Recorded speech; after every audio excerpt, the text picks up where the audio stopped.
Holy cow. We're back. It's Modern Relics We are Podcast. back. I'm Angel. He's Lucky. You guys know what's up. You know the vibes.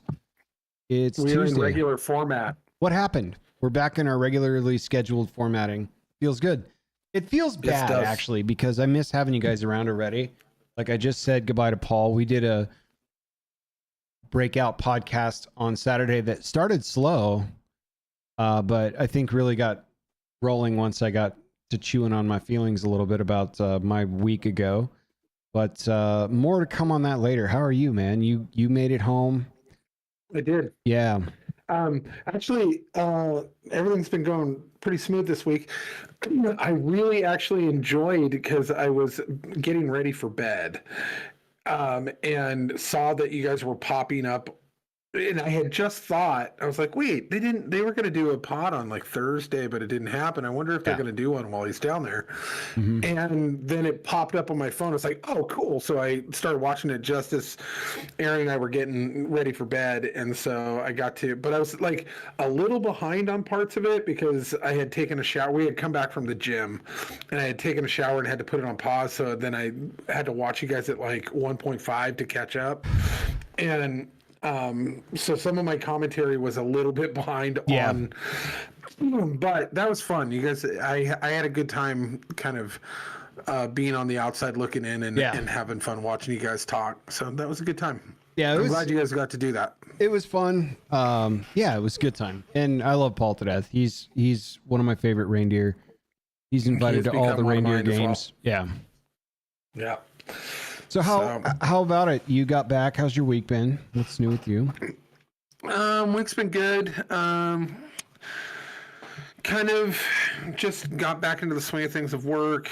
Oliver got back into the swing of things with, school and hockey and stuff like that. They just went snowboarding. They went snowboarding. They tried to go snowboarding the day after we got back. And my daughter's boyfriend, Wiley, hit the transmission in his Hummer blew in Pinehurst, and so they never made it to the hill, and they had to have it towed back.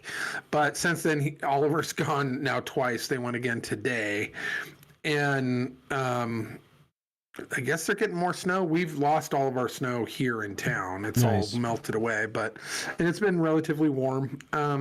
But overall, as far as locally, we're still dealing with the national aftermath of the famed town hall debacle that happened. Yeah.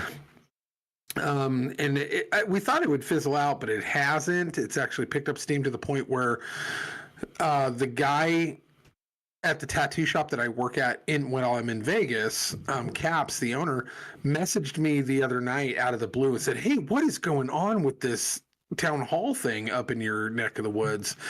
And I had to fill him in on the reality of it, because what is being reported almost consistently across the board in regular media is that it is a completely different storyline, and that none of it is true. So, and knowing all of the players and knowing everyone, including the lady who got drug out, having had many personal interactions with her, whether at the college or anywhere else, I know the reality of what. And it was designed and set up to be exactly what it turned into.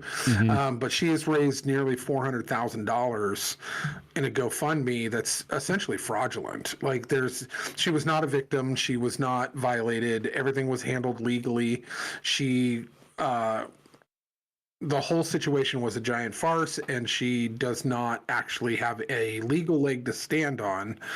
But doesn't mean that's not what the narrative played out to be. So she is now collecting a lot of people's money from mostly not here. I would say that 99% of the money and the comments that are coming up in everybody's social media thread and everything are either not real people or just not people from this area. Yeah. And it is a very weird thing when you start digging into all these Facebook profiles and stuff, and you go, this person doesn't actually even exist. This is a fake account.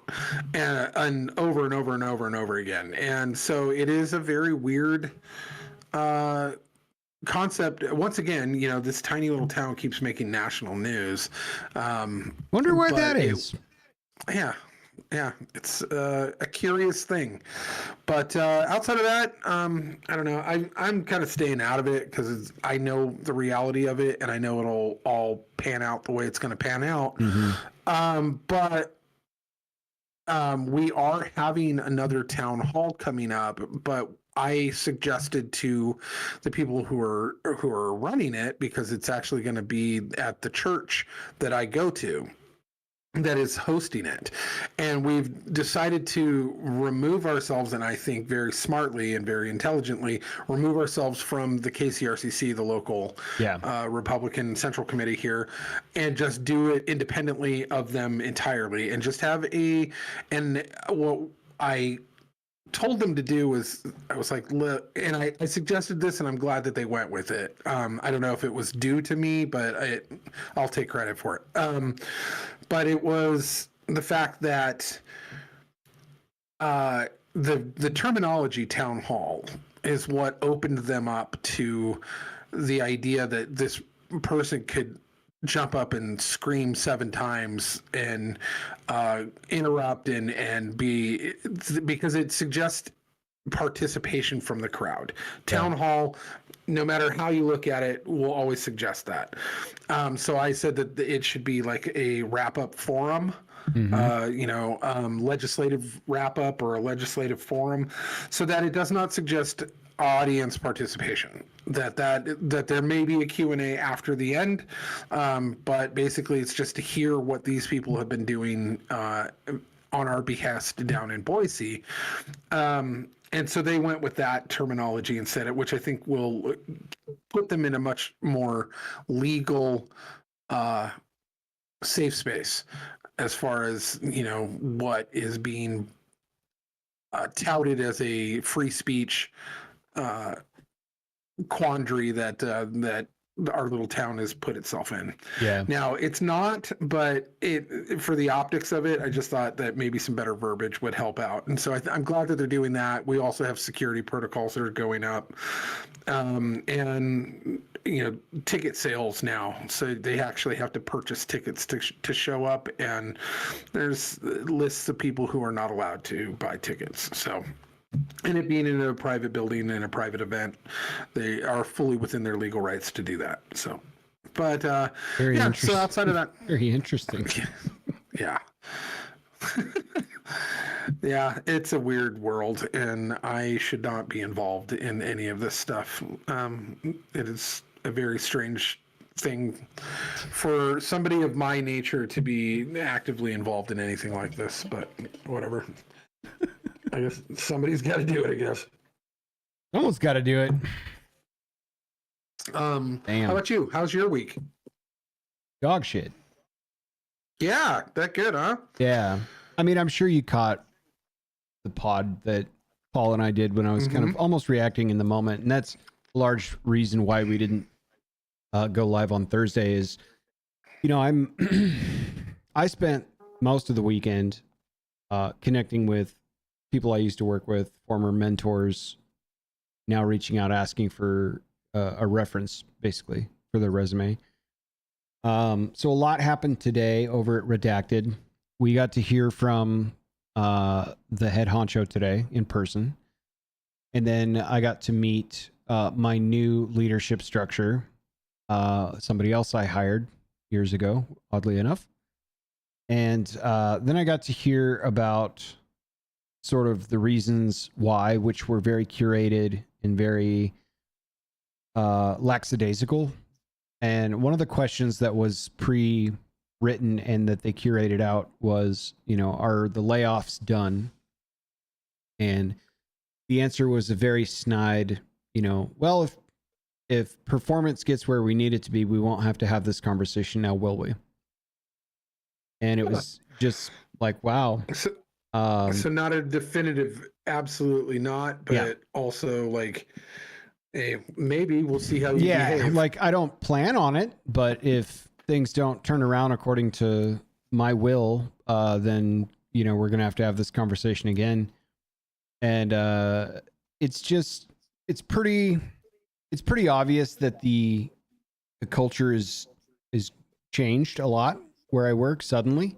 It's pretty obvious that there's absolutely no regard for the mission statement, the values of the company, any of that stuff. You know, they even brought that up, like what's your take on that and how does that fit into your plans? You know, and the head honcho couldn't even really recite the mission and values, just like, yeah, you know, I believe in this and, you know, or whatever it says, and just kind of kept on going. And it's like, well, I understand why this person could be an investor darling, so to speak, because it's very much like my way or the highway. We're going to do this. I don't give a shit who gets in the way.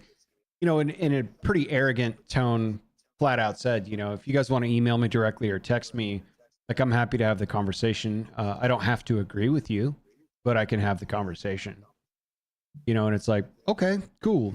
So watching people that I've spent my whole career with get absolutely cut off at the knees, and understanding that there's probably 6 or 7 other people's work that I'm going to have to do with zero support going forward is not a very attractive endeavor. And I think the soul crushing part of it was very blatantly and flagrantly saying, and if you're a remote employee at this company, there's probably a cap on how far you can go unless you choose to move back to headquarters. Oh, you know, it's like, okay, well, that at least clears up any mysteries. I guess I would prefer to know that you would say that out loud and upfront and right away, rather than us find out, well, why do I keep getting denied for this bid on a job, or, you know, that kind of thing. But people are furious. I'm pissed. You know, the stages of grief as they go. You're sad, and then you're furious, and then, you know, whatever happens. But just the lack of gives a fuck about this guy is concerning. You know, I might have mentioned it last week, I'm not sure, but like, I would have to work, pretend you don't adjust my wage at all, and there's no cost of living increase year over year, which is around 1% anyway. It's negligible. But imagine I just stay right where I'm at. It would take me more than 625 years just to match what we offered this guy to take over as a sign-on bonus over at Redacted. So that's a long time. That's not a lifetime. That's 7.5 lifetimes on average. Not that I'm a proponent for equity in any capacity, but that's a massive disparaging. I mean, it's not even in the realm of normalcy. Correct. For somebody of his caliber. And sure, yeah, he may be the Lancelot of corporate CEOs who can come in there and slay the dragon, right? But that's absurd. That's like, mind you, in a competitive set environment where my company is also profitable. You know, we're not losing money. Right. We're just doing this because reasons. We want to make more money. Right. You know, and then had the balls to mention, you know, and I did notice the stock price went up today. Not that that's a driving force, because, you know, money isn't the root of why a lot of these decisions have happened. And it's like, really? Oh, okay. You just sure. Fired 1,100 people. Yeah. You took 25% of our workforce and threw them away. And now the way that you're justifying it is by saying, see, it was a good move. Right. Stock prices just went up today. Yeah. And I get it. Businesses are in business for money. Yeah, for sure. You know, that's kind of the whole point of it. You go into business in order to, and then you've got people invested. You've got people who are, you know, so it's not that we don't understand. It's that there should be an absolute balance of ethics when it comes to how this stuff is weighed out. Like, is the juice worth the squeeze? Yeah. You know, and that's not the case in this particular situation, in my opinion. No, I mean, the what I agree with. The how and the why was completely mismanaged. And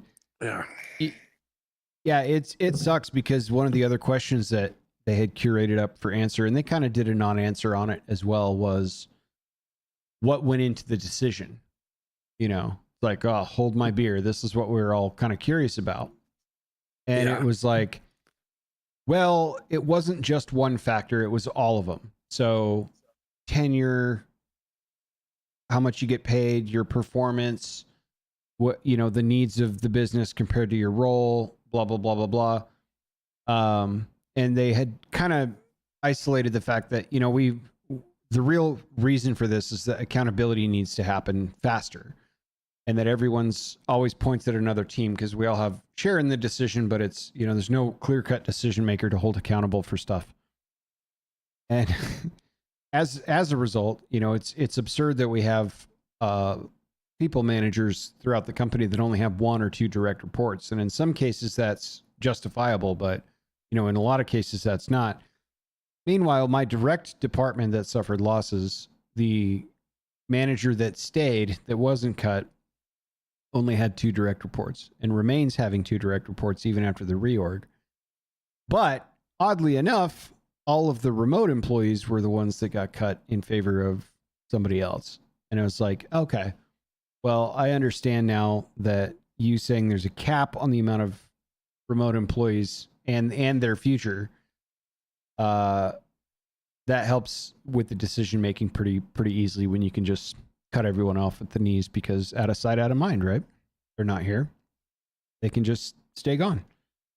So kind of reeling from that, having my first experience with those words today and being able to try and chew on them with a lot of other things in motion. But it is outrageous, in short. I mean, it's outrageous.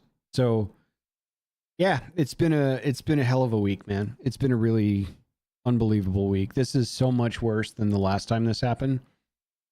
You know, and even then, like, I was kept and my entire department was erased from existence. And one wonders if that's because, and at the time, I made so much less than the market average for the job I was doing, that they, after the fact, pulled me aside and gave me $100,000 of IOU money 5 years ago as a result of that.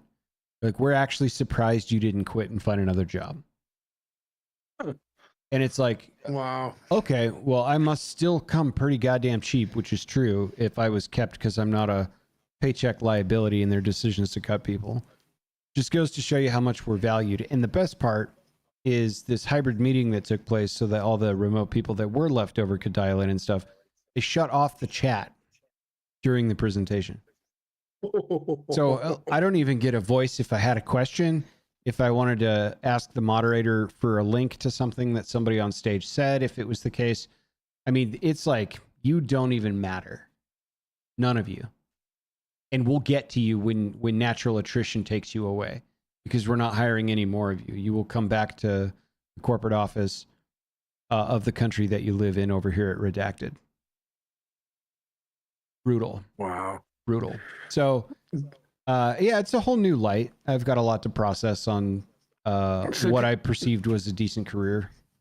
Do you think that this guy, the CEO that they brought in with extraordinary terms, do you think he falls under the premise and the theory of the fact that CEOs have a high ratio of psychopathy in their bloodlines, that there are a lot of psychopaths are in CEO kind of areas? Because does this guy fall into that in your regard, where, like, I think so, because he's just a ruthless Vlad the Impaler type that just goes, you know, like, I don't he had a smirk on his face the whole time, which was disconcerting to start, but the best part was highlighting the fact that, you know, people had asked about, can remote people remain employed and have their jobs? And it was like, well, if you get to a certain level, I expect that leadership needs to be present in their team in the building. Right. Like, point blank, leaders need to be in person. That's the way I look at it. End of story. And I laughed. Not that anyone could hear me or I could say anything about it, because chat was turned off, because fuck those guys. But I was like, well, that was well put. High atop your Invisithrone as you work remotely from California, you son of a bitch. You know what I mean? Like, you're a hybrid employee too. Like, So I think it's wonderful you can say that from your position of power way up on top, you know? It was just brutal. It was just heartbreaking. You know, I've been there for the day those layoffs occurred was my 12-year anniversary over at Redacted. That's so wild. The timing is just wild. Yeah. Yeah. Yeah.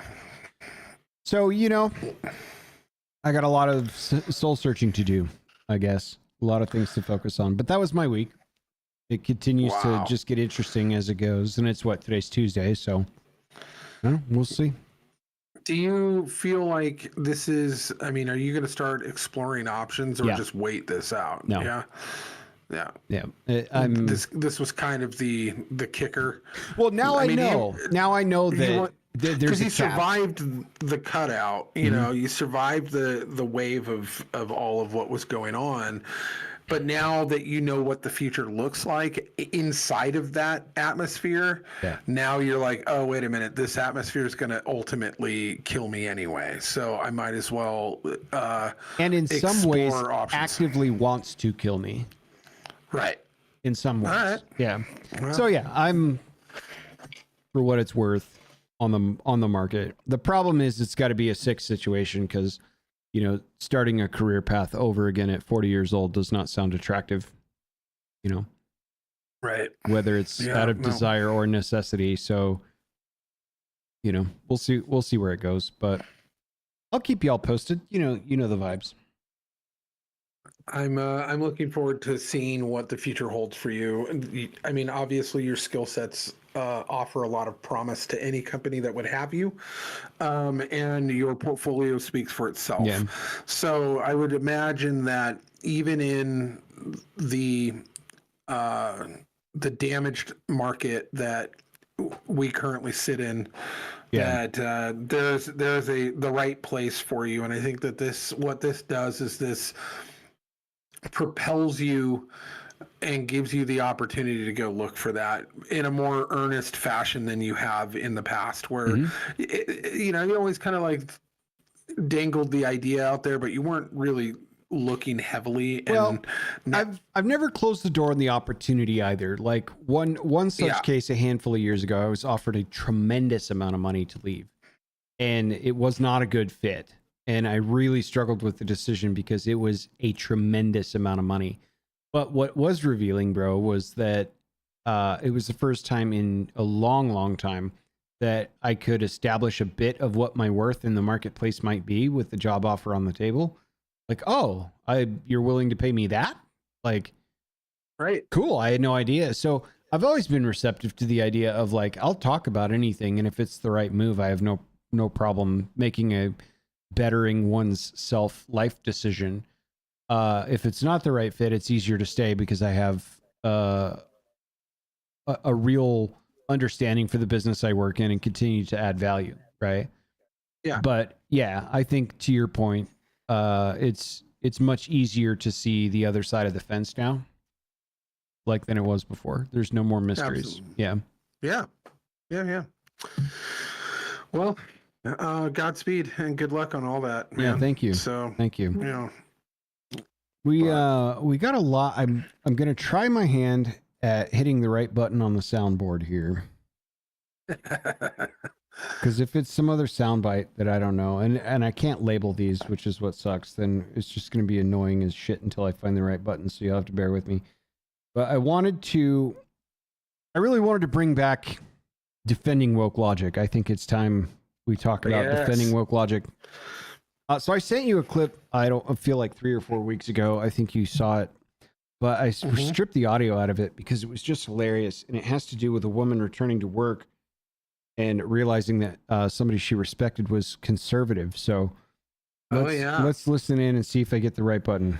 I found out today that somebody that I work with is a conservative, and he's somebody who's really intelligent, and he's somebody who works in climate tech. And a super smart guy, somebody I would never have thought was conservative, and apparently he is. Oh, God. And it's surprising. Oh, no. And it's disgusting. Shocking. But what's most surprising to me is the level of sudden hatred that I have for him. Sudden hatred for this man who I used to respect. Oh, yeah. That's great stuff right there. It's irrational hatred for people just because they're on the other side. I laughed so hard. Like, that's defensible. You should get some oohs and ahs by throwing that on social media. I love it. Round of applause for you. I defend this. So earnest. I believe you have a right to feel that way and share it online, because fuck that guy. That's that's just for having an opinion on stuff. He's not allowed. He's not part of the Cool Kids Club. Get him out of here. And you didn't know it until you probably egged it out of him. You're the one who probably drug it out of him in the workspace, because you guys were all talking about this guy is in climate tech stuff at work. He's in climate tech and he's a conservative. Like, what? Yeah, dude. I love it. And it was he's probably not even like hyper conservative either. He probably just disagrees with the Biden administration on like one item, but they threw him completely out and put him over on the conservative side of things. But it was enough to make her hate him. Burning to the hatred, point where this person that she respected for a decade, and then now he had one opinion that does not align, and she hates him. I love it. And oh man, that is a beautiful butterfly coming from the cocoon type of scenario there. That I just, man, you gotta stand up and applaud when people put themselves on the internet unironically and say stuff like that, and you're just like, that's bravery. Hats off to you, ma'am. It's indefensible, your argument. That's it's defending woke logic. We haven't been there in a while. So hey, speaking of social media, Casey Anthony's back. What happened? She's been gone for a while. She has. She's been laying low, naturally, because probably she wasn't allowed internet access or something to that effect. Why? Why no internet for Casey Anthony? Well, I think that she was legally advised to steer clear of it. I don't think there was probably a judge mandate of any kind saying, hey, you're not allowed there, but probably her lawyer said it would be in your best interest to stay far away from social media. Well, she has in this last couple of days decided to stick her neck out and came out swinging, saying, I'm Casey Anthony, and this is all on TikTok. She decided TikTok was her avenue of choice. Excellent platform to get noticed. Right. And so she goes, not only I'm Casey Anthony, and she literally says, the mother of Kaylee Anthony. Yeah, acquitted, by the way, of all charges of first-degree murder. Right. Just want to put... Right. Yeah. And the daughter of, and then names her parents for whatever reason, and says that she is now joining because she is an influencer, and she is actually an advocate for the LGBT community. Well, congratulations.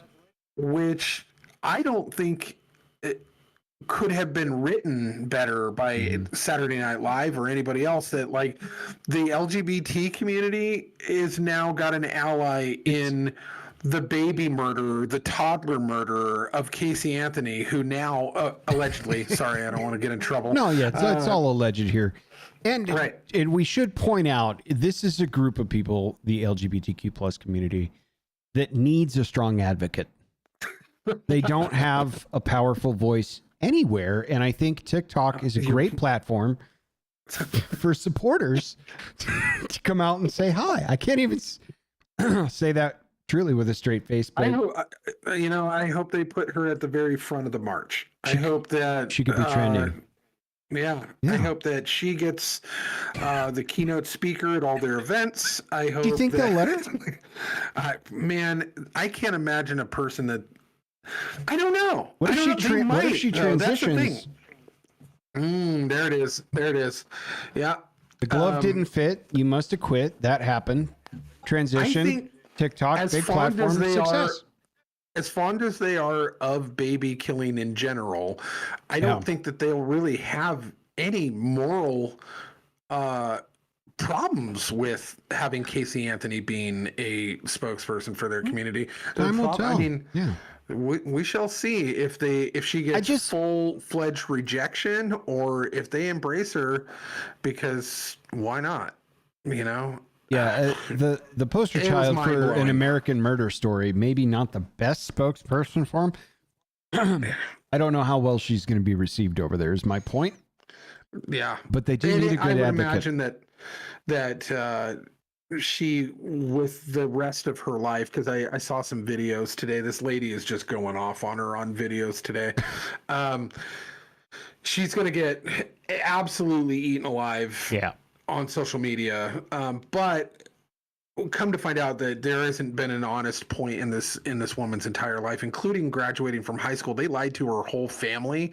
She wasn't going to graduate. Her mom covered for her, and they all showed up. They all flew in and went to the ceremony. That they made excuses for why she didn't walk across the stage, and apparently she just wasn't. And they knew she wasn't going to graduate. She never did. But like everything from all of her entire life has been a complete lie. So where this is coming from, where she thinks that she has the credentials or anybody helping her with advocacy in this realm, I don't think that exists at all. I think that she's just making stuff up for clout and to try to gain. Is this the point in time where we produce a YouTube short where we're like, I can't believe she's trying to advocate for this group. I hate her now. This is a person that was an upstanding single mother. And I have irrational hatred for her now after learning. This is the insanity script that we've all been It does feel like we're in a sick movie, doesn't it? It really does. Things don't even make sense anymore. No. And but man, it's all for the popcorn, I guess. We all just get to sit back and watch and watch this all go down. That's such a stupid move, though, don't you think? Like, if you were acquitted of a charge like that and you were a worldwide headline for what you were on trial for, you would probably maybe give up social media, right? At least join as a moniker of something else. Like, this leads me into the concept that I have that like the narcissistic people that have zero self-awareness who think that, like, if you really wanted to advocate for this cause, if you really wanted to help out the LGBT community for whatever reason, as if they don't have enough help, but let's just say for the sake of this story, need a strong advocate. That you would be self-aware enough to go, even if, let's say, Casey Anthony is completely innocent of the brutal duct taping and murdering of her child. Let's just say that she had nothing to do with that, just for the sake of this. The reputation she has, she knows her reputation. That's not gone away. She's going to be made very aware of that in the next week or so. But let's just say somebody, like, if I was in that situation and I was completely innocent, but I knew the reputation that I had because the public at large still is at the very least 50-50 on whether or not I did it. I would be very, very aware of my reputation and know that whatever organization I tried to help, my reputation would damage. Would precede you. Yeah. Right. Would precede me and then would damage that organization. That it would be a bad thing for me to attach my name to anything that I really wanted to help. And I connect this to the same thing that, like, a couple of local guys here who have the Groyper moniker, who are guys that I've discussed at length. I'm not going to name names right now. Group that needs a good advocate. Yeah. But them saying that we're trying to help the local political scene, that we are trying to engage with the Republican Party and help the Republican Party, should be under that same assumption. Even if they think they're innocent, they know their reputation, and they know their reputation is only going to hurt whatever they touch politically. They should stay out of it and just go, hey, I know that I'm going to do more harm than good with my reputation to this organization. If I want to help out, I can do it in other avenues, but I should probably go do other stuff for the time being. Here's the curious case of the Groyper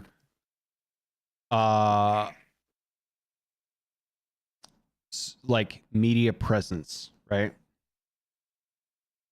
These same Groypers routinely smear candidates by taking photos with them and their proxy of association to certain candidates with intent to damage and destroy reputation of whoever they're with. So exactly, they absolutely cannot play two ends to the middle. They know this will happen. Right. It's not like, oh, really? How come everyone hates us? This is part of the game plan. Which is why I know it's intentional rather than somebody who just doesn't recognize that their reputation is going to smear this organization. They know it will. They know it will. They play dumb, but they do it, but they know it will, and that is the point. Yep. Do you think that Casey Anthony is doing this to smear the reputation of LGBT organizations? But I'm giving her way more credit. At least the Groyper dudes have a modicum of intelligence and organization that this makes sense within the biosphere of what they do. I don't think that she's in. Can we cast as malcontent what we can attribute to ignorance? Maybe, maybe not, but they need a strong advocate. So somebody's got to speak up on their behalf. They need some help out there. But what a weird series of events now that she just popped up on the internet, and it's going to be.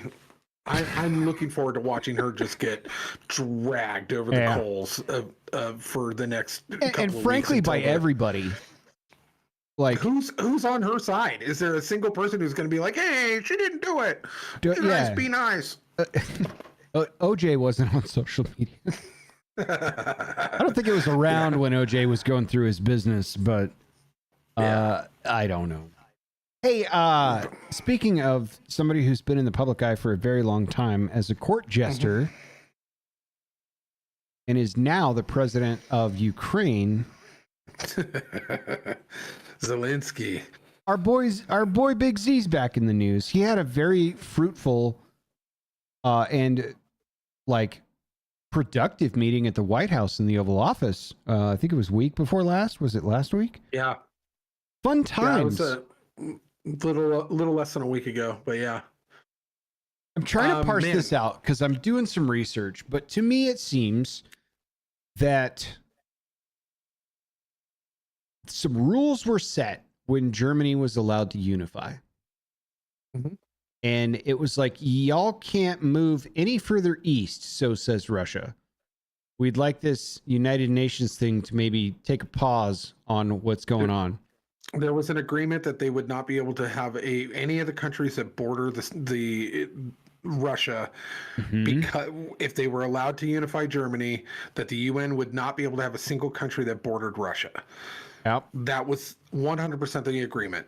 Since that time frame during the color revolutions. So that was broken. Yeah. And then 13 times. Like a small group of military personnel went, I don't remember if it was the Crimea side or what. Yeah, Crimea. Anyhow, not enough to be an invasionary force, just a show of force to a degree, being like, yo, rules were broken, what's going on? And it feels like the United States has been pulling some strings for some time over the last 12-ish years of administration on willfully and being proxy warmongery type of string pulling that led to kind of where we're at today. And I'm not saying Vladimir Putin is a great guy. No, he's not. But he's definitely not at fault in this particular this skirmish. Doesn't seem like an unwarranted reaction. Imagine if Russia opened up shop and formed a military base in central Canada or on the Mexican Western border. Mexico or in Cuba, or they were just like, you know what, we're going to just hang out in Hawaii. So I'll let you have the floor. Zelensky's back in the news. We had a conversation with Donald Trump. I feel there's more context I should do a lot more history and research on, but I'm pretty sure I'm not far off from the truth with the loose timeline of events, right? No, not at all. In fact, Oliver Stone did Ukraine on Fire, an amazing documentary that basically spelled out what led up to the color revolutions and the involvement of certain state departments within the United States of regime changing state departments. Not that I trust Oliver Stone all the way, but this was prior to Trump, so this was made in like 2014, 2015. Socially acceptable to release the blame game. Right, exactly. So. Now, that being said, we have known, as the Western countries have always known, is that Ukraine is a fundamentally corrupt country from the ground up, that it is the hub for Europe for trafficking of all things, humans, drugs. This is not an opinion piece from the two whack jobs on the internet either. Go look it up. This is just normal, everyday knowledge of what everyone thought and knew about Ukraine prior to us venerating them into this holy land. But there was always contention on what the people of like the Donbass and the Crimea regions actually wanted to be part of Russia, but they were not allowed. There was a lot of criminal activity going on within the government state union of Ukraine, when somebody who wanted to come in and actually be a good president to these people and actually start changing policy and changing the way they would have him killed and ripped out by the color revolutions that went on for a couple of years. There is a heavy contingent of the Azov battalion that are the remnants of Eastern Germany that have come in that are Ukrainian mixes of people that brought in a lot of the Nazi stuff that was left over from World War II and the Cold War, brought that in. There's a lot of dirty history to Ukraine, none of which is ours. We paid more let's put it this way, we have paid more in 2 years to the Ukraine budget than we have paid in 40 years combined for Israel. All the complaining about all the money we give to Israel, we've given Ukraine in 2 years more than we've given to 40 years combined to Israel. Yeah, and this corruption predates Zelensky. It probably predates Poroshenko. It goes back a long time. Absolutely. Now, Zelensky was obviously and anybody who watches this show should know, but just for the sake of the story, he was an actor, he was a comedian, he was a dancer, he's a weirdo, and he played in a show where he played a guy who was an actor who became the president in the show, and then he was an actor who became the president in real life. Yeah. And then what ended up happening is his entire cabinet are all people from show business. Like all of his whole cabinet. So the whole thing's a puppet show. The whole thing is money laundering for the United States and for other regions. The whole thing is money going in, none of it going to where it needs to be. A meat wagon of death and destruction going up against basically Zap Brannigan's army of just send more people of the Russian army, they're just never going to win that. Anyone with any sensibility about them knew that. Doesn't matter how much money you pump into that thing. But that didn't matter because the money didn't have anything to do with them winning. And so prior to Trump getting elected, he said he would end this war because it's an obviously pointless war. And when they asked him, are you pro-Ukraine or pro-Russia? Right. He goes, I'm neither. I'm just pro people not dying. And he kept repeating that, which I thought was the smartest way to go about that because he's right. And so for the first time in the month that he's been in office, they actually had Zelensky come in and to the Oval Office to talk. And Vance was there, JD Vance. And man, if you've watched that, it was wild to watch a man not come in a suit, to come in the military costume, as if that guy's ever even seen an ounce of combat. Yeah. But he keeps wearing this, army green costume or gray costume, and as an actor would, look at me, I'm rugged and I'm a battle president, which is obviously nowhere near the truth, and anybody knows that. And he comes in there, instead of being a diplomat for his country, being somebody who's like, I had far better relations than I should have with the previous administration. What can I do to ingratiate myself to this administration in order for us to continue our mission, which is a ridiculous mission, but if he's trying to bring them to the table, he went about it out of the gate completely wrong. And so then now they're sitting there, and the body language he's had and the things that he's saying to them and the subtle threats that he's throwing at them, and there isn't an ounce of gratitude. It is, you owe me this, you need to give us this, and if you don't, you're next kind of attitude. And he all of a sudden, he gets kicked out of the White House, and then he goes on a European tour crying about it.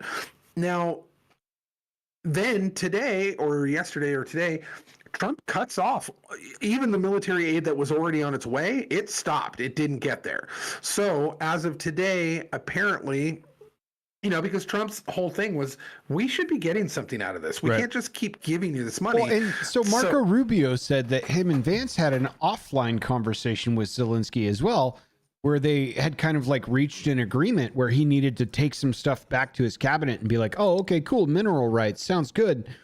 And then basically Zelensky goes off and is like, well, we already basically patched and patented a deal with England. So no, they're not going to help us at all. And he's like, that's not what we talked about in the least. Like he's absolutely lying about that. So there's that angle too. Yeah. Apparently there was already agreements going on behind his back, or that he just lied about. I think they were done before he got there, and he was looking to try and find the best deal that had the least amount of give from the Ukraine side. And that seemed obvious by the conversation he had with the president. Just some extra context there. Yeah, absolutely. And so, now apparently they're back at the negotiating table, and he's going to wear a suit, and he's going to be a little bit more grateful. But I don't know. I don't really, honestly, like, they're going to see territory. They're going to see the Donbass. They're going to see that other eastern region. Crimea is going to be Russian, and it's just going to be the way it is. I don't think, and I'm not a Putin fan, but I don't think Putin wants anything else. He never has claimed he wanted to take over the rest of Ukraine or Poland or anything else. I think he just wants those regions, and on top of that, the only reason he wants them is to push out his border a little bit against the UN, and because they keep encroaching and they keep putting, and also along that border with the Ukraine is where they put all of those facilities, the biomech or the bio facilities that they were doing all the testing on, and they put like 50 or 60 of them along his border. And he's like, and for over a year, he's like, get them off my border. I don't want those biolabs anywhere near my border. If you don't remove them, I am going to have to take action. And he said it for a year, and they didn't do it. And they've been systematically cutting off the Baltic Sea from a geographical perspective too. And I wonder if there's some strategy around that as well, just from a land perspective. We do need that port. Hello, that's where their Prunes. port is. We don't know what you're talking about.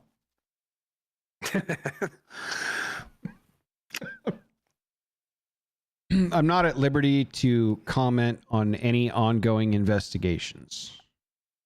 That's right.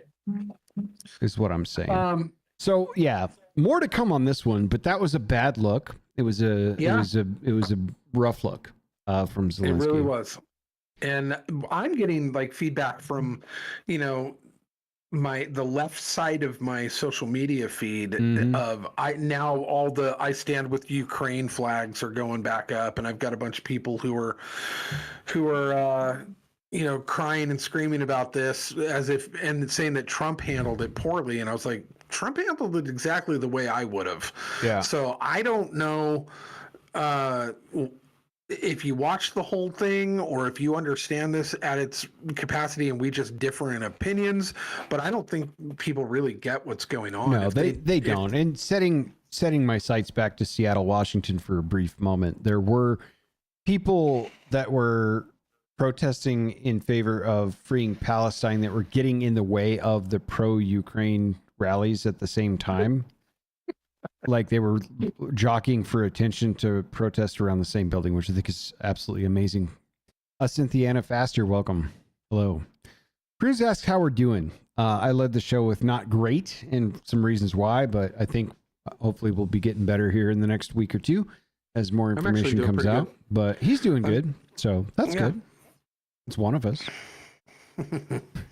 I'm doing better than I could be. I'll tell you that much. So I'm not gonna shake a stick at that in any way. So yeah, the Zelensky stuff, absolutely mind-blowing. Another guy needs a strong advocate. Yeah, he could use some help. I think he needs some press coverage. Maybe there. Casey Anthony can come out and advocate for the Ukraine. Oh, dude, imagine the campaign they could run. Yeah. I mean, who knows murder better? That's factually correct. Yeah. She, of course, was acquitted of all charges. Needs a strong voice. Her team. Speaking of voices, perhaps even crying out from the grave, there's some new Epstein files. What's happening here? Now, this is something I'm interested in. I have no context on this other than Bondi was talking about some stuff recently, but I haven't dug into it because obviously I've been a little distracted at work. But right. Well, you know, Pam Bondi came in swinging hard, talking a big talk. Kash Patel backing her up, and I think they over-announced a situation where they said they were going to release a bunch of the files, and the following day, and so. And I've watched a lot of footage on this from different people who were actually there, like Mike Cernovich and a bunch of other people. Yeah. A bunch of influencers got invited to the White House for something completely different.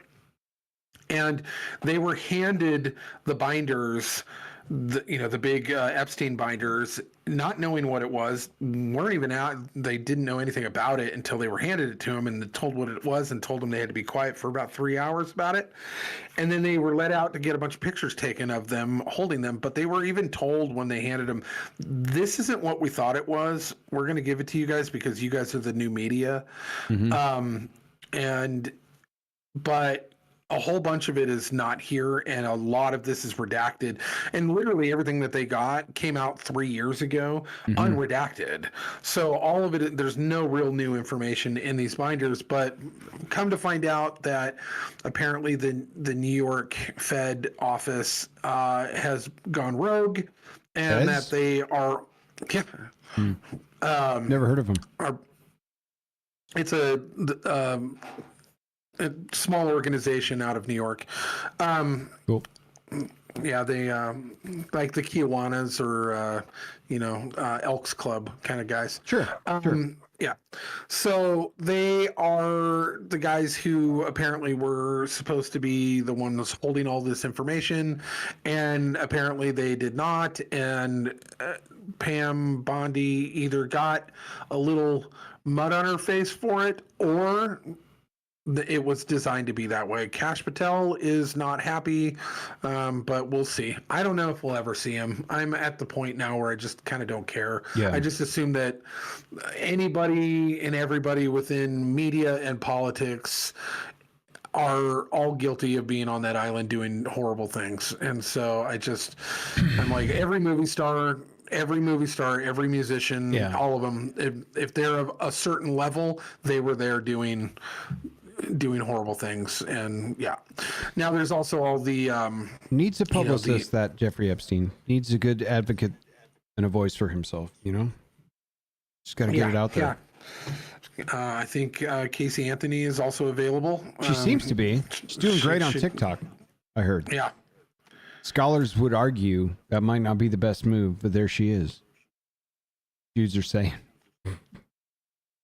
I kind of don't. I care. I don't want this to die because I'm at the point where I want some form of knowledge and truth, but I know it's never going to come. JFK assassination. Like, they're just going to bury it under conspiracy theories and this and that. And, well, what about this theory and that theory? And they're blame it on Diddy. Yeah. I think that, I think that unfortunately we will never know. And I don't know if that's just me being black-pilled about it or just not caring enough. I'd rather it's hard on making the country better. It's hard. Yeah, I agree. It's hard not to be cynical about this stuff. You know what I mean? Yeah. Especially with the onslaught of new stuff. That's the same fucking playbook. Quickly from chat, the Prunes noted he saw a conspiracy theory Facebook post that mentioned that the left guys got a hold of Ukraine's leader before the Oval Throwdown and convinced him to turn down a deal already agreed to. I'm not I would say certain that that's the case, but it sure has a few symptoms to be the case. Yeah. I mean, because more should come out and won't, but if Marco Rubio is to be believed, then there was a completely different conversation that had occurred between Vladimir Zelensky, JD Vance, and Marco Rubio, and that it was a wild 180-degree difference from what was talked about behind closed doors. To what had happened after that. And it was obviously a different conversation that even his handler had, the lady in the audience, who was like, "Oh no," and pinching her nose and like, "This is not. He's ruining all of this." You could tell just by her reaction that she wasn't in the loop as to how his behavior changed. Yeah. In that Oval Office meeting too. So when the delegate from the Ukraine to the United States, and who's basically his handler, is like having a panic attack in the audience, you know that things did not go as planned. Like, and so watching Kamala Harris drift off the teleprompter. Yeah. Oh no. Yeah. No, exactly. No. Stick to the card. Yeah. Probably true. So and you had mentioned also, you had a note here about Pete Rose's pardon. Talk us through that. I'm a little uneducated here too. I just thought it was fascinating after years and years and years of the argument. And I'm, as a baseball guy, I was a baseball fan, and Pete Rose is known as one of the best hitters in baseball history. Easy shoo-in. He holds many records. Easy shoo-in for the Hall of Fame. However, he made a mistake, and he was a betting man, and he made some bets and didn't actually make any money off of it, but there was a rule that got him booted, and he wore that stain. And there were people for the rest of his life. He just recently passed away, I think like just a couple months ago. And this is a posthumous pardon. Yeah. And so what they're saying is that with this pardon from the president, which I found bizarre and out of left field, no pun intended, but like that he thought to take a moment to think of Pete Rose and to give him a pardon so that he could actually gain entry into the Baseball Hall of Fame. I thought that was a weird thing, but I'm actually kind of for it. Like, I don't think that man's one blunder or sin equates to a lifetime expulsion from baseball and the Hall of Fame. I think that he didn't even win any money. Like, I think he bet on his own team. He bet on them to win, and they didn't. So, it's one of those things where, there's guys like Shoeless Joe Jackson, Pete Rose, and now all of the dudes who were the juicers of the late 90s, early 2000s that are all on the, Roger Clemens and Barry Bonds and Mark McGwire and Sammy Sosa and all those guys and Juan Rodriguez, all the juicers. Honestly, juicers. I just don't even care that they were juicing either. I want to see awesome baseball, and they weren't the only ones doing it. And to be quite fair, if the pitchers are juicing and the batters are juicing, then what does it matter? It's kind of an offset. I mean, a couple things to point out. First of all, You should have a clean slate if you go into the Hall of Fame. I mean, Bill Clinton has a perfectly clean record, and he got his own presidential library. So I think we ought to bring that down. He's never done anything wrong. A guy that probably could use a strong advocate. Secondly, I may have said this before on the pod, but if you're like representing the country in the Olympics or something, whatever your sport may be, maybe we come at that clean because that would be really cool. If you're being paid professionally, especially at some of the contracts baseball players make, I want to see you hit the ball into the stratosphere if it's possible. Like, do all of the drugs that you want. I want you to throw a 600-mile-an-hour fastball if you're able to do it. Like, yeah, you get paid a lot of money to do this stuff. Yeah, juice all you want, man. It's cool. Yeah, it's whatever makes a more exciting ball game. Right? I don't care. Like, yeah. And if you want to ruin your health with that, I mean, you're already going to be beat up by the end of your career anyway. Sure. Like, the whole point of your whole existence is your physical ability. Right. And if you can amplify that, I don't care. I just don't care.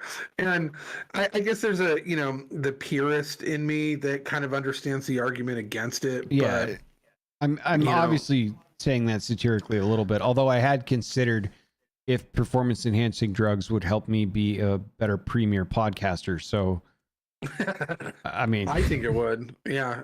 Mine's Red Bull. So it's just Red Bull and Adderall. Our next story. Oh. Yeah. Have you ever taken Adderall? No, dude. I have not. I've taken prednisone, not anabolic steroids. Prednisone. Yeah. And that is enough to make your blood feel like it's boiling in your veins, at least in my case. Yeah. I can't even imagine what anabolic steroids do to you, but no, I've never done many years ago mind-altering stuff. I got a lot of work done organizing a G Fuel sponsorship inbound. Yes, we'll take it. We'll take it.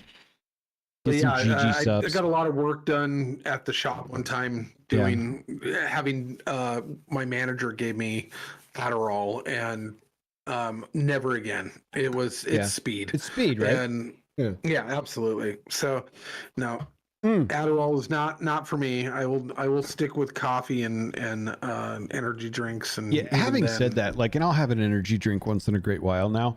I used to drink those black Rockstar cans with the twist off tops, like couple 3 a day. And I'm like, look, those law offices of taking in your money that if you've been exposed, you or a loved one's been exposed to insert name of product or chemical, then you may be entitled to, I'm going to be on one of those commercials. Like if there are long-term effect studies of the early adopters of these crazy energy drinks, I'm likely to be first in line. I used to drink those like crazy. I mean, I was drinking stuff that was neon green at points, like Surge Cola and shit. Like, we don't know what we were doing. We were just chasing the buzz and playing GoldenEye on the N64 if we could get away with it for several weeks without sleep. I can't do it now. I have one coffee now. I'm too old. Yeah. I can do an energy drink if I'm out on the motorcycle or something where I have to be alert and physically active. I got to burn that shit off, man, or I just won't sleep. It's hard enough as it is being old. So I'm still highly addicted to caffeine. My regular day starts off with my cup of coffee in the morning, and then I get to the shop and I either do another coffee from across the street or a tropical Red Bull drink, and then at 5 p.m. I have a third pick me up that gets me through the rest of the evening. Yeah. So between 5 and 5:30, I'll have another, whether it be coffee or energy drink. I'm a couple birthdays away from a bran muffin and a hot tea at this point. Yeah. Yeah. So, but Pete Rose, I would welcome him into the Hall of Fame. Yeah. I think that his stats and his love of the game and the fact that the man just lived and breathed and bled baseball, he contributed so much to baseball that I think it's a crime not to let him in. So I think that this is actually might be a pretty good thing for his family and for baseball lovers around the world. I think you're pretty. I think the people who are mad at Pete Rose for his gambling stuff are long gone. So yeah. Yeah. Get off my lawn shirt on order, possibly. I got a couple of sweatshirts that the ATF wouldn't like, so you never know. So Town Hall. Yeah. Talk me through. We had a podcast before the podcast with Paul Saturday night. So this would have been, when did we pod? Tuesday, Wednesday, Thursday-ish last week when you were here? You talked about this. We had somebody get escorted out. There was a GoFundMe that was spun up. There was some craziness. You weren't there for it, thankfully. What happened? What's going on out there? Well, this thing blew up. It went national. And people from all over are hitting me up and asking me about it, including the guy from the shop I work at in Vegas, the owner of the shop. He hit me up like 2 nights ago, which is like, whoa, what is happening? Like, I just heard about this. And I think that was intentional. I think that the whole thing was orchestrated. In fact, apparently there was a national organization to actually cause a problem at Republican Central Committee or town hall situations organized across the country. And this was one of the events that just actually went really viral. And the lady involved is, and I refuse to call her doctor because it is absurd to call her this, but Teresa Bornpaul, and she, for years in this area, has been an instigator. She shows up at all the events and causes problems.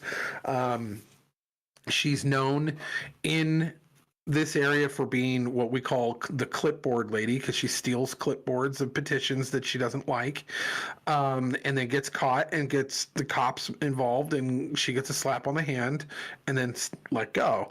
Then she shows up at all these other events and gets in people's faces and screams at people in their faces, and goes to library events and does the same thing. And then she goes to the college events, and because she doesn't like the way that the board is going, she decides to pull the fire alarm at the college, and everyone knows it's her. She's on camera, but she gets away with it, even though it's a felony, and the CDA, the Coeur d'Alene police, and the prosecutor don't charge her for some reason. Well, it's because Christy Wood, who is one of our city council members and also used to be on the board for the college, is one of Teresa's really good buddies. Mm-hmm. Now, Christy Wood used to be a Coeur d'Alene police officer, and now she's city council. She basically runs the city council or the police department.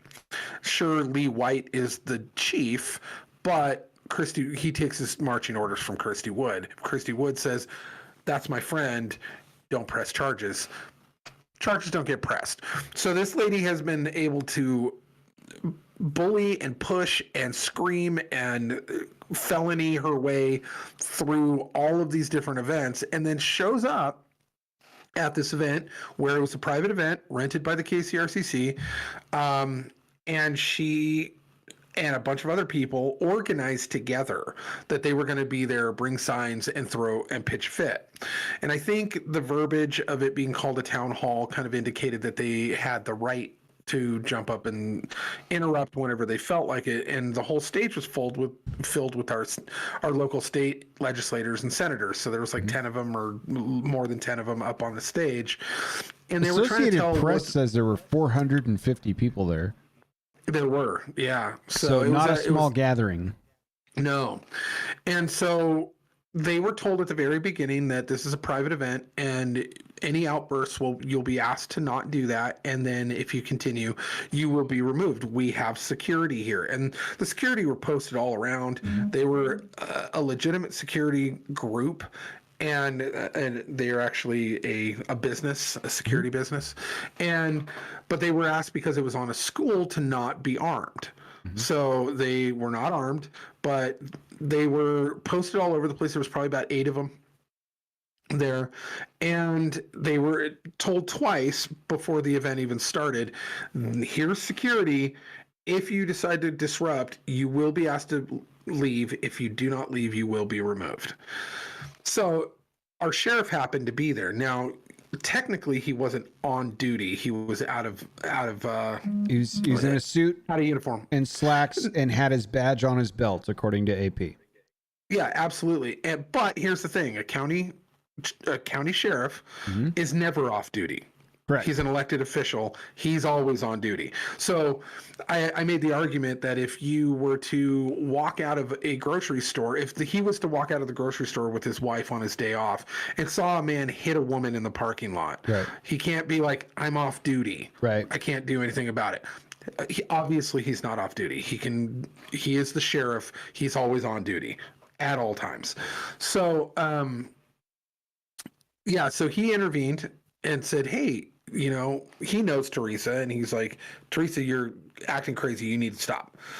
She says, F you, no way, I'm going to keep doing it. And she keeps doing it. So he comes over and he goes, all right, I'm asking you to leave. You got to go. She refuses his order. He goes, I am the sheriff of the county. You have to leave now. If you do not leave, I will pepper spray you. I will arrest you. You have to go. And she goes, Bob, you know that this is wrong and you're going to get in trouble. He goes, no, you've been asked to leave. It is time to go. So he then tries to pull her up out of her seat. She's holding on. Other people are filming. So he goes, you know what? Security's already handled. This is the job for the security, but I'm going to tell them she needs to go take care of them. So he stands back and films it, and they drag her out of that chair. And she makes a big fuss. She bites one of the security guards. She then kicks one of them in the back with her heel, and with her high heel, and then just creates a big scene. And the whole time, it was exactly what she wanted because they knew they had it planned. So she gets drug out into the other room, and I've seen film footage of the entire thing going into that room and how people were reacting around her, calling her a hero, all this stuff. You're a hero. And but they were all within their legal rights. Yeah, and she got arrested anyway. No, she did not. Interesting. She got let go. It said that she was because Sheriff Norris wanted to put her under arrest. Lee White, the chief of police, went against him and actually said, no, we're not going to actually hold those press charges or anything. And the city prosecutor let her go again. And so she got away with it. And then, so now she's, for some crazy reason, this local incident has blown up to a point where she has now garnered almost $400,000 on her GoFundMe account from all over the country. People have never been involved in this at all. I don't even think the money is legally or is real money. I think it's being funneled by Democratic institutions through fake accounts going in there. That's just speculation on my part. However, all the people donating, 99.9% of them are not from people at all that are local. They're all from around the country, and a lot of fake profiles and stuff like that are donating to this. It's fraudulent based off of fraudulent victimhood, and her rights were not violated. This is not a civil. She got kicked out of a private party. Yeah, she got kicked out of a private party after she refused not to go. So, if anybody's watching that cares about this situation, go to her GoFundMe and report it, because we're trying to get it taken down because it's fraudulent. And what she's going to do with that money is sue the sheriff, sue the KCRCC, sue the county, and she's going to go sue crazy. And then whatever's left over, she's going to use to run for office, which she has already tried three times now. 3 times. 3 times. Yep. And she's going to use an enormous amount of money to try to unseat Tony Vishnevsky, which she keeps trying to do, but he's one of our good ones.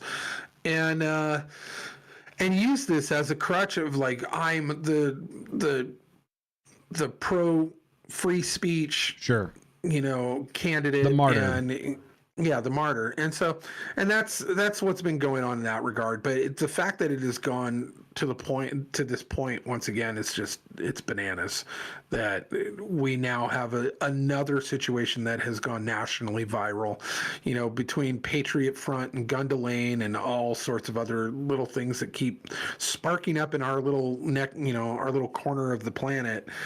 It makes me wonder why. Why are we constantly under a situation that the microscope keeps getting pointed back to us? So that's what I was asking earlier today. I wonder why that is.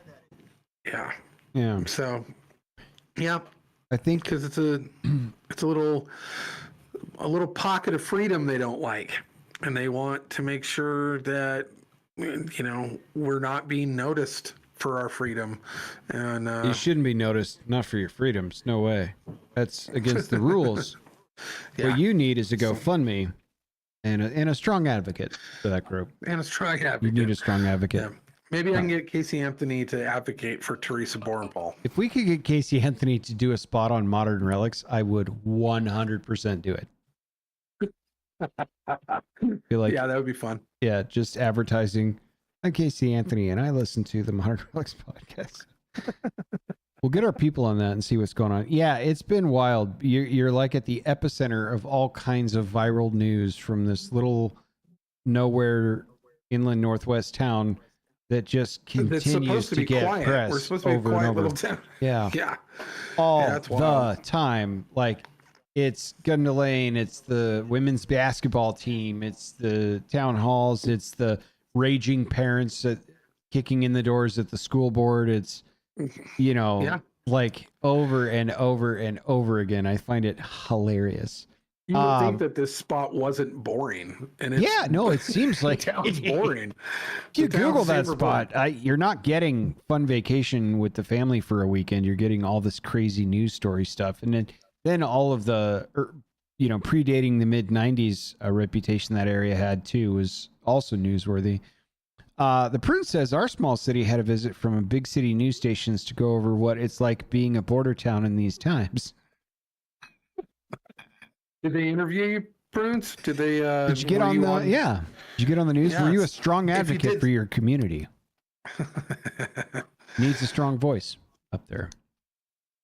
I know where. Yeah. I know exactly where he's at. I'm not going to mention it on the pod, but it is not a big town for sure, and it is very much a border town.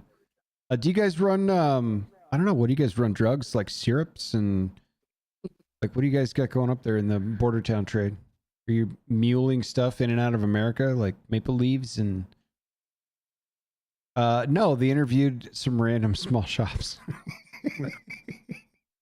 Were they just absolutely taken aback by the absolute border jumping that the American leftists that fled this country after the election were probably doing en masse? I would imagine. At least that's what they promised they would do.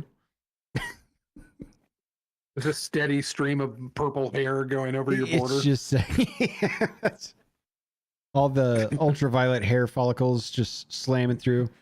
5 minutes from upstate New York crossing. Yeah, absolutely. He's like, I can see your country.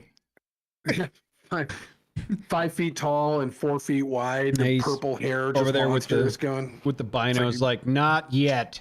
I'm not ready yet. They're not ready for us to jump over there. Fun times.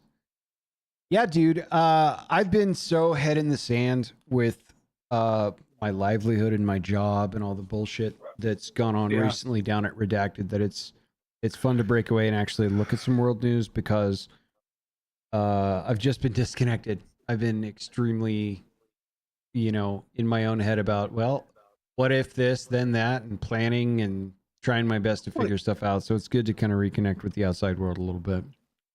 Yeah, for sure. I realized the last pod I did with Paul was probably purely emotional, although we had a very good conversation. So, dude, it was fascinating, and you really articulated it well, and it was good for you to get to be able to kind of to trauma dump in that way and have people really understand like your perspective on the struggle of what you were going through. Like, it's real stuff, it's real people stuff, and you're probably so relatable to so many people who may not have your exact job, but something similar to that, corporate kind of job where there's a lot of question marks. There's a lot of like uncertainty, and there's a lot of things that, in the last 4 years of the economy, but, just probably super relatable of not feeling appreciated in a workplace that you have dedicated so much time and effort and energy into, and then for them to come in with a big bloody axe and just barely miss getting hit by that axe, and then find out right afterwards that a lot of your friends got hit by that axe, and that also on top of that, they put the axe down, but they said it may be coming, and we really don't care about you, kind of thing. There's a lot to it. I think that's the hard part, because this is not the first time I've survived one of these, but this time around it was much larger, it was much swifter, and I lost people that I would consider mentors, people that I looked up to, people that I learned my trade from, that are now asking if I could be a reference for them, and I got to be honest with you, in a big moment of vulnerability here, but I got to meet my new supervisor, essentially. And it was somebody that I was their immersion partner and onboarding buddy and whatever else after our team hired him. And this is the second straight supervisor that I've been involved in their hiring process from years ago. And he's like, I shouldn't do this, but basically I don't care. Like, I'm just going to do it anyway. And he said, I'm going to read to you what your outgoing manager had to say about you, in a small paragraph. And it was very difficult not to break down and start crying, because I only worked with her for probably just short of a year. I think it'd be a year in April. And, she was like, this is, Angel gets it. He is making a real difference in this company, and we need to see it.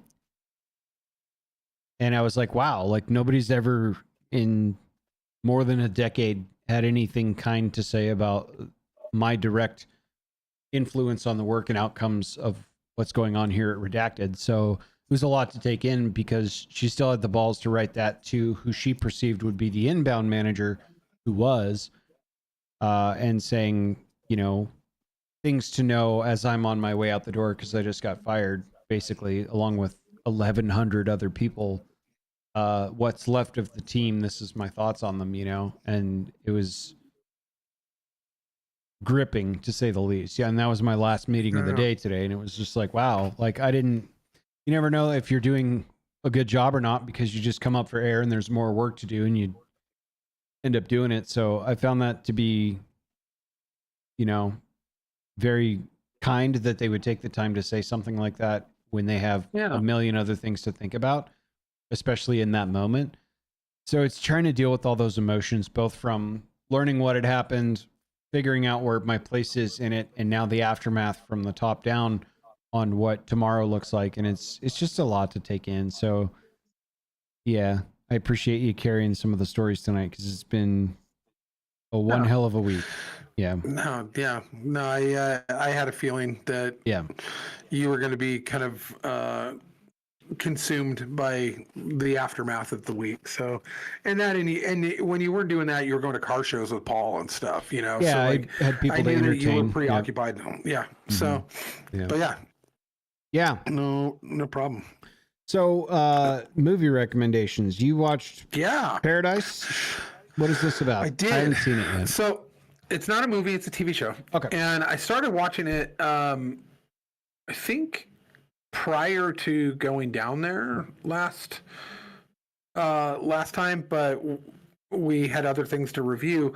And honestly, I hadn't finished up the series. It's 8 episodes and for the first season. And it's a Hulu original show. And last night I caught up with the last 2 episodes. And it is a Dan Fogelman creation. and it's called Paradise.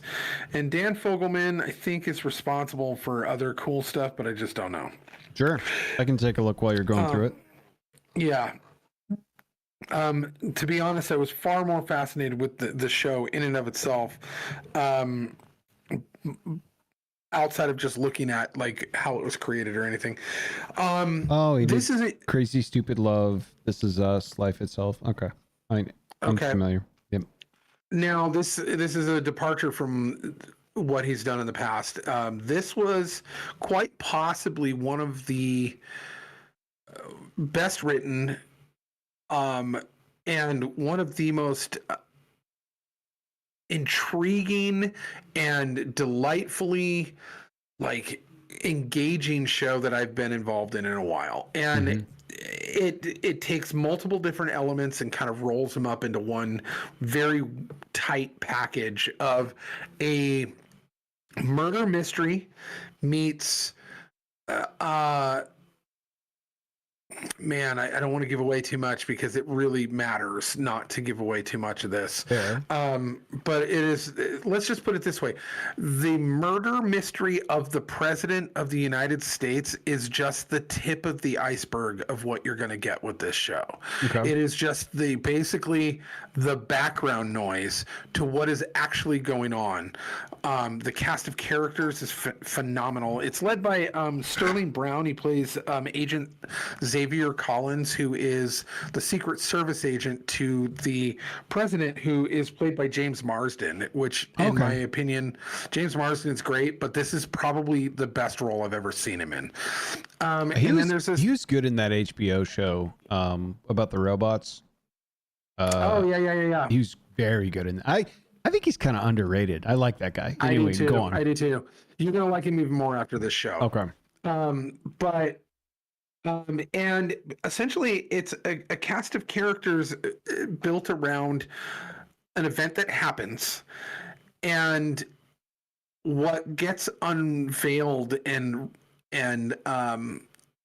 the realization that you have after the first episode. So it's really the revelation happens at the very end of the first episode, and you go, oh, because you're already in. You're already bought. Like this is already a great story. Who done it? President's dead.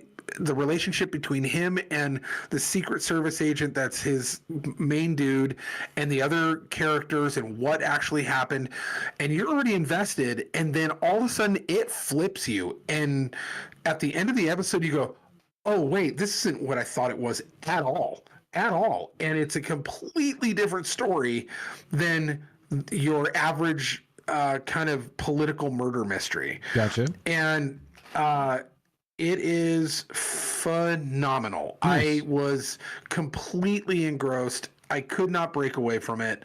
I was mad that the last two episodes, when I flew down to you, that the last two episodes hadn't aired yet, and I can't download anything from Hulu. Like, it's just not an app that I can download from like Netflix or anything. So I couldn't even watch it until I got back. And I didn't get around to it until last night, and I powered through the last two episodes, and it was worth it. Nice. They did such a good job of wrapping everything up for a first season, but leaving it really, really open for a second season. But if they like never got a second season, you'd be okay where it left off in the sense that your imagination could just lead you to your own conclusion. But it is a much bigger, grander scenario than the assassination of a president could ever possibly touch. And but believable. Yeah. And I think rooted in certain realities that have not yet happened and may never happen, but very well could. Like one of those not outside of the realm of possibilities types of things. Right. It's not too fantastical. It's not too sci-fi. It's not too, this would, you got to really disconnect from, reality in order for this story to even make sense. No, it's all rooted in some base form of reality, but It is an exceptional storyline. I highly recommend anybody dive right in. The first episode will grab you immediately. You will not be able to not watch the rest of it. Chat is on pins and needles. How many megs? Are we breaking the 9 club on this one? I see 9 sharks in the chat right now. Is that your first 9? I think so, but it was. Let's go. And I think it's actually something that you specifically would love. Sure. And so it sounds like stuff I like. Yeah. And yeah, it's a fun ride. It's intense. Sure. Like my kids made me turn it down last night because I was watching it in the living room and we have a sound bar under the TV, and the pulsing thumping of the background noise music of the intensity of what was going on during that scene was shaking our whole house, and I didn't have it up that loud. And my daughter came out and she's like, "Can you please turn that down? It is rumbling the whole house." And I was like, "Oh, sorry." And I had to turn it down, but it's really, really well done. Whatever, you're not paying rent. Turns it up. Yeah. So, but yeah, nice. I would say it's an even 9 megs. I'm not going to go 9.5, but 9 megs, because they could ruin the whole. Yeah. It was fantastic. So the cast is really great. Like I said, James Marsden, probably the best role I've seen him in, and I actually enjoy that guy. So that should tell you something. No, we did some rewatching of movies that you and I have covered on the pod because Paul wanted to catch up on them while he was down here. And that scene that you and I rewound 2 or 3 or 4 times in Boy Kills World, where he grabs the macaroon with his teeth, like as he's in the middle of a fight scene. Like he died. He was like, "Oh my God." I'm like, "Go on and watch it back." He's like, "Roll it back." It was awesome. He's like, "That movie on that was actually pretty insightful." I hadn't thought about that. It was his sister, like the sister element to the Macron scene was like actually cutting it off, and yeah. I thought that was pretty insightful. It was a good time. It was great. It was great hanging out with him too. Yeah, but yeah. I would recommend anybody watch Paradise on Hulu if you have it. And like I said, the last episode just aired yesterday for this season. So is it an hour show or a half-hour show or like the 42 minutes or whatever? Yeah, I think it ranges between 42 and 57 minutes because it's Hulu, so they don't really have commercials, even though they have commercials. They've written it so they can syndicate for the insertion of commercials later. Yeah. Yeah. Fair. So nice, dude. Sick. Yeah. So outside of that, no, I haven't really watched anything else that I remember. That's all I had slated for the pod. Nice. I'm trying to think. I think I've been falling asleep early, which has been something that's been plaguing me lately. Thus, your gallon and a half of Red Bull next to you. Yeah, I think it's actually probably adrenal fatigue that's just making me drop dead at certain crash. times. Yeah, it happens. It happens. Oh, I did. I watched Elevation. Did I already talk about that? Nope. Okay. Let me throw this down real quick because it is. I watched this on the way back from. On the airplane on the way back. And man, have a good night, Elevation. Bruce. Thanks, buddy.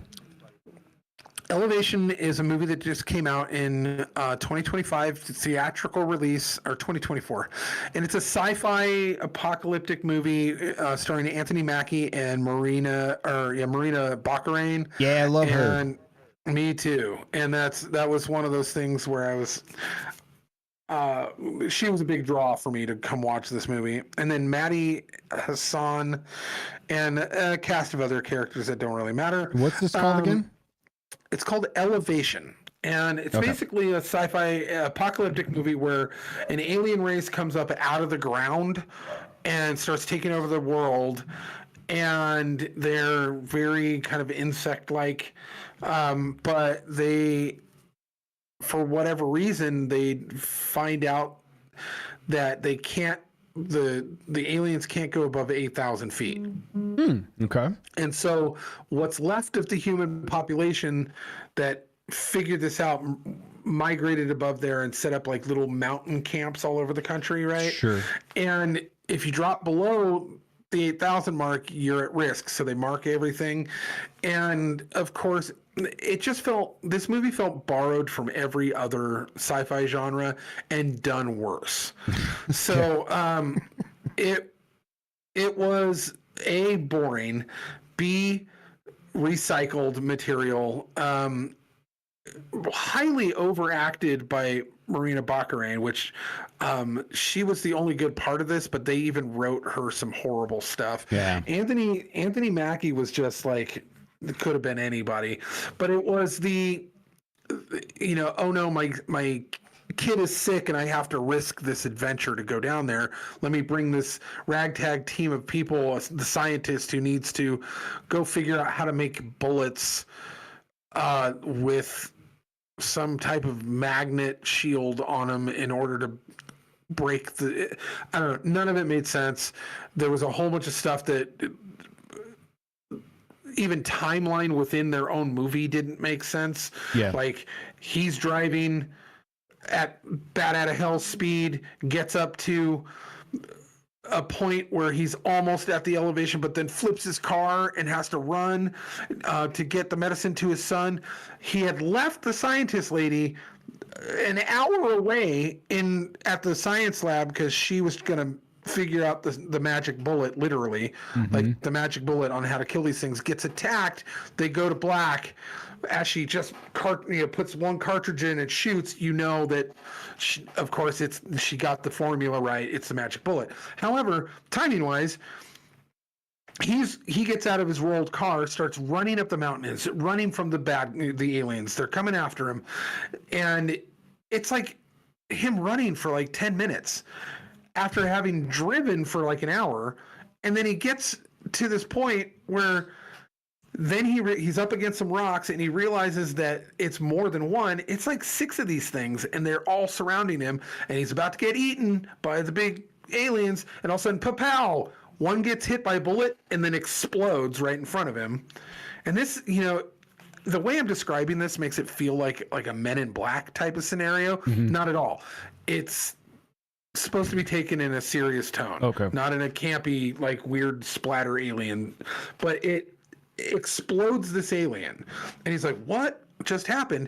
Turns out up above him on the ridge is Maria Baccarin, who somehow beat him up there with her, and now has not one, which she had hand painted chemical compound on the end of this bullet, but a whole cartridge of bullets that she takes out all of the aliens with. So she kills that alien in her lab with the magic bullet and goes, oh, that worked. And then proceeds to paint a bunch more cartridges, and then goes to the parking garage where her car is, gets in her car that has been sitting there for 4 years, by the way. I guess the battery just still works. Probably the gasoline was good as well. Right. Yeah. Takes the car and follows him up the Colorado mountains, which he had left way prior. So he's going 90 miles an hour so he can get away from fast aliens. Gets all the way up to the mountain. Well, that was and plot then crashes convenient. his car. And then somehow she beats him and gets above there, and it has all these magic bullets that she can be above on the rock ridge and kill them all before that example explains the entirety of the movie. It was dumb from beginning to end. I really wanted to like it because of Maria Baccarin. I don't hate Anthony Mackie. I love apocalyptic sci-fi movies. I love alien movies. I wanted to love this thing. I could kind of take Anthony Mackie or leave him. I think the only thing that I really thought he was genuinely very good in was there's a Netflix series I think was canceled because it was a high budget series called Altered Carbon. And Altered Carbon is really cool, kind of original, kind of borrowed from a lot of sci-fi tropes, but they really made it their own. He's in season 2. But he does a really good job in that, I thought. And other than that, he played kind of a passable, believable character in some movie where he's actually an android serving in the military and gets assigned some troublesome private to be on this top secret detailed thing. It's Right. whatever, but he's like, he has some good one-liners in there. But I'm kind of like, whatever. But Miranda Baccarin, I love. I think she's pretty awesome in almost all the stuff she does. So that's a bummer. Yeah, I had a lot of expectations for it, but I didn't hear a lot of buzz around it, and I figured that was probably fairly telling. Yeah. But I was willing to give it a shot anyway. Gave it a shot, and man, 3.5 ass end of the Meg. It was nearly, I almost stopped watching it. It was that dumb. Yeah. But I finished it off. It was fine. I will probably never watch it again. But so that was the other thing that I did watch this week. So Nice. outside of that, I've been battling old age and narcolepsy. Yeah. Probably adrenal fatigue induced narcolepsy. So Well, hopefully yeah. you get some rest. I know you got more travel coming up in another couple of weeks as well. So I do. Yeah. And it's going to be a two-parter too. We're going down there and for our 20-year anniversary, and then going down to the Lake Havasu convention. Nice. Then we come back home and we're home for about 2 or 3 days, and then we go down to Boise. Right. And I'm doing a guest spot at Boise for a couple of days while Oliver does Teen Pack and does some mock legislation down there at the Capitol. And we are coming home with a dog. So we're getting a Jack Russell puppy, a female, and for Arthur to have a little buddy. One wasn't bad enough, huh? You got to double the amount of terror. Jack Russell terrorists tend to need to be in cells. So, okay. Yeah. So, Do you think the new puppy will rein in his arrogance, or do you think it's just going to amplify it because now we're two? I think he's going to be jealous, and I think he's going to teach her some bad habits. Yeah. And I think we're going to have a lot on our hands. But I'm going to love it because we're naming her Guinevere. Yeah, of course. So yeah. So, but yeah, so it's going to be fun. I don't know. She's a sweet wire haired. She's got the curly hair face, Jack Russell, where he's the smooth one. But yeah, we'll see. We'll see how it goes. But well, awesome. Can't wait. I will obviously see you for a couple pieces of that trip, at least for a moment or two, which is looking forward to that. And then, we're going to have, the pod's going to take an interesting direction because, my dad is going to be visiting here pretty soon in April, and I'm confident that he's going to want to do a podcast. So, that'd be great. It'll be super fun. We might have to dial in a little bit from the roundtable and try and get a good show planned there. So there's a lot of possibility coming up, which is exciting. And hopefully I'll be able to return to normalcy over the next few weeks. It's going to be very hard. So I'll try to be a little more plugged in, but I appreciate everyone giving me a little grace on this one. It's kind of life-altering stuff that you got to go through when it comes. So I think that's it. I know we've got The Gospel by Gen Z. It is far away from my office because I was saying goodbye to Paul and forgot to grab it. So we'll do that next time if that's fair. Yeah, that's fair. And we'll come back with more. So I think that's it for me. I don't know if you had anything else. And I think I'm out of topics. So, and until we do a dog parent corner coming up. I can hear a bunch of people upstairs right now. So I think we've got guests. Excellent. So, well, that's it for us then. We appreciate and love you guys coming and checking us out. Please absolutely drop a review on wherever you listen to us, Apple Podcasts or Spotify, or even if it's one word, iHeartRadio, just nice or hello or excellent or you guys are the best. It really means the world to us that you come check us out. And as always, in chat on YouTube, thanks for stopping by. We will talk to you soon.